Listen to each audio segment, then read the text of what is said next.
Hey, what's up, and welcome back to the Revolutionary Review. Today, we're totally crossing 2 centuries and 2 continents to chat about how much freedom costs. We have Ben Franklin, who basically built the USA, and General Manuel Belgrano, who dreamed up South America's United Provinces. Thanks for coming, guys. Happy to be here, folks. It's super cool to get to talk about our big Atlantic breakouts. Just a little bummed I forgot my kite and key at home. I really appreciate the invite. I'm always ready to talk about the Patria and, man, the struggles we had to go through for freedom. Yeah, well, let's start. Dr. Franklin, let's start with the basics. Your 13 colonies declared independence in 76. Why was ditching Britain, totally unavoidable? Well, dude, it was all about what's right and what makes sense. We started out just defending our basic English citizen rights, no property protection, no taxes without representation. But then the king kept throwing shade and being a total bully. And it was like, nope, we got to go. Can't live with some king all the way over there bossing us around. I don't want that either. I guess not. General Belgrano, your revolution started in 1810, but the actual declaration wasn't until 1816. What was the holdup and what was the true driving force? Well, ours were different. It was a total empire meltdown. When Napoleon kidnapped King Ferdinand VII and left this huge hole legally, our first move in 1810 was actually just taking back control. We called it retroversion, when legally the power came back to us. Well, then the king wanted to come back, and we were like, we don't want that either. We didn't just want to fire the viceroy, we needed to make sure the Creoles, the Spanish who were born there, ran the show and the money. Well, not only that, but you were also a lawyer and economist who Correct. became a military commander. That suggests desperation.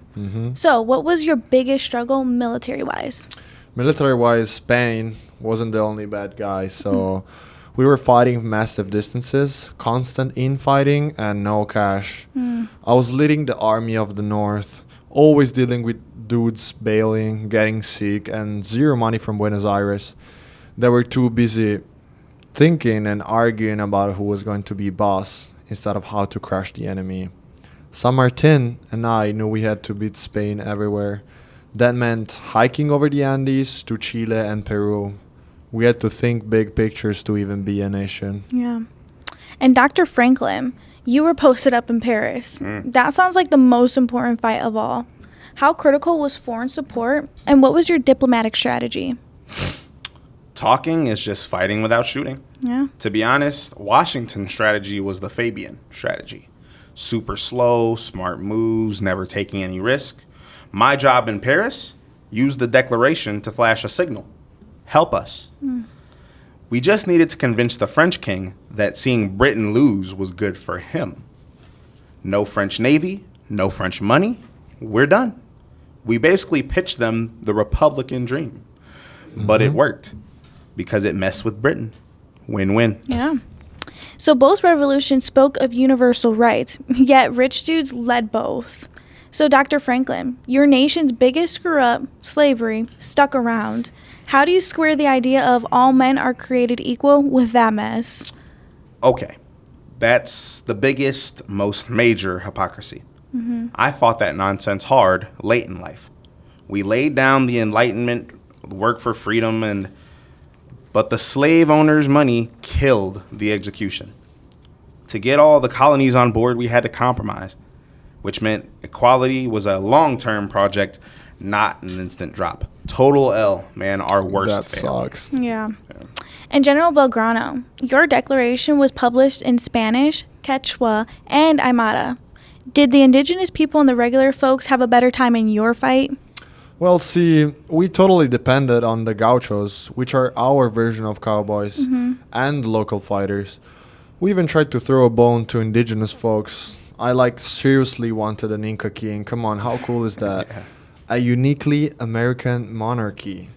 We killed the tax system for indigenous people and tried to smash the rigid class thing, but Franklin is right. Dreams do break easily. Yeah. The rich Creoles who won kept fighting each other.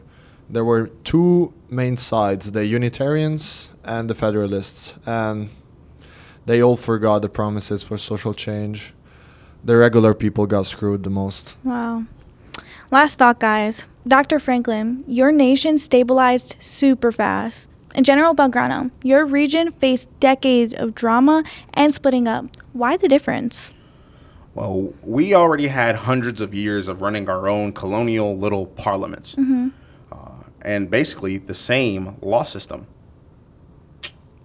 Our revolution was mostly political. We just switched out the king for a president, and the core rule book stayed the same. That base was absolutely priceless. Yeah, instead we hit a zero institutional wall.